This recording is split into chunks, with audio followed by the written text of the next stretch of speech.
नमस्कार, आप देख रहे हैं डीएनएस न्यूज़ नेटवर्क और मैं हूं प्रेम शर्मा।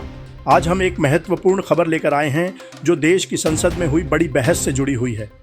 लोकसभा में 12 घंटे की लंबी चर्चा के बाद वक्फ संशोधन बिल बुधवार को पास हो गया। इस वोटिंग में 520 सांसदों ने हिस्सा लिया, जिसमें 288 ने समर्थन में और 232 ने विरोध में मतदान किया। लोकसभा द्वारा यथापारित विधेयक में राज्यसभा द्वारा किए गए संशोधन से सभा सहमत है। माननीय सदस्यगण, शुद्धि के अध्ययन मत विभाजन का परिणाम इस प्रकार है। पक्ष में 288, विपक्ष में 232।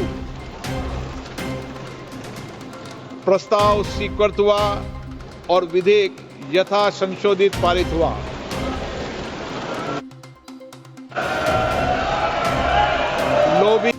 अल्पसंख्यक मामलों के मंत्री किरेन रिजिजू ने इस बिल को unified Waqf management empowerment efficiency and development यानी उम्मीद नाम दिया है।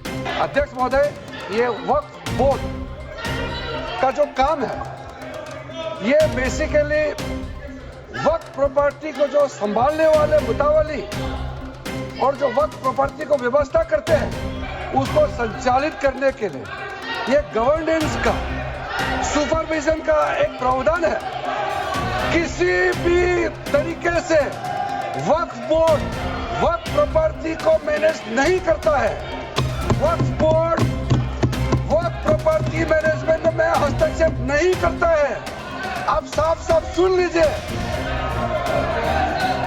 अब यह बिल आज गुरुवार को राज्यसभा में पेश किया जाएगा, लेकिन चर्चा के दौरान AIMIM सांसद असदुद्दीन ओवैसी ने इस बिल का कड़ा विरोध किया और इसे फाड़ दिया। ताकि ये मेरा कॉन्शियस उसको मानता नहीं, मैं इस कानून को कबूल नहीं करता हूं। तो महात्मा गांधी ने क्या किया, उन्होंने उस कानून को फाड़ दिया। तो मैं गांधी की तरह इस कानून को फाड़ता हूं।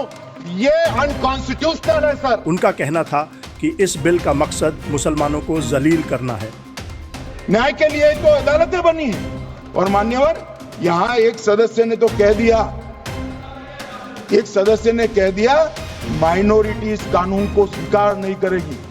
क्या धमकाना चाहते हो भाई? संसद का कानून है, सबको स्वीकार करना पड़ेगा। स्वीकार नहीं करेंगे मतलब क्या है? कैसे बोल सकते हैं कोई? हम कानून को स्वीकार नहीं करेंगे। एक कानून भारत सरकार का है, हर एक पर बंधन करता होगा और इसको स्वीकार करना पड़ेगा। वहीं गृह मंत्री अमित शाह ने इस पर जवाब देते हुए कहा कि वक्फ में गैर इस्लामिक कुछ भी शामिल नहीं होगा और ऐसा कोई प्रावधान भी नहीं है। उन्होंने विपक्ष पर वोट बैंक की राजनीति करने का आरोप लगाया। चर्चा के दौरान गृह मंत्री अमित शाह ने मणिपुर में राष्ट्रपति शासन लगाने का प्रस्ताव भी सदन में रखा, जिसे ध्वनि मत से पास कर दिया गया। इस दौरान केंद्रीय अल्पसंख्यक मामलों के मंत्री किरेन रिजिजू ने कहा कि यदि यह संशोधन बिल आज पास नहीं होता तो संसद की इस इमारत पर भी वक्फ संपत्ति होने का दावा किया जा सकता था।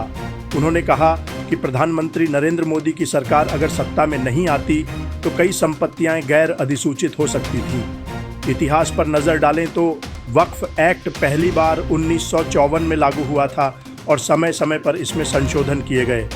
1995 में इसे एक नया रूप दिया गया, लेकिन तब इसे असंवैधानिक नहीं कहा गया। अब जब इसे और बेहतर बनाया जा रहा है तो विरोध हो रहा है।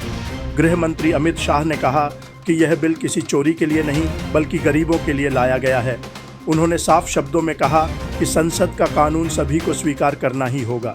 साथ ही उन्होंने यह भी स्पष्ट किया कि वक्फ में कोई गैर इस्लामिक तत्व शामिल नहीं होगा और इस मुद्दे पर अल्पसंख्यकों को डराने की राजनीति की जा रही है। आपका क्या विचार है इस मुद्दे पर? हमें कमेंट में ज़रूर बताएं। और हाँ, अगर आपको हमारी खबरें पसंद आती हैं तो हमारे चैनल को सब्सक्राइब करें, वीडियो को लाइक करें और ताज़ा खबरों के लिए बेल आइकन दबाना न भूलें। फिलहाल के लिए इतना ही। अगली बड़ी खबर के साथ फिर हाजिर होंगे। तब तक के लिए जय हिंद।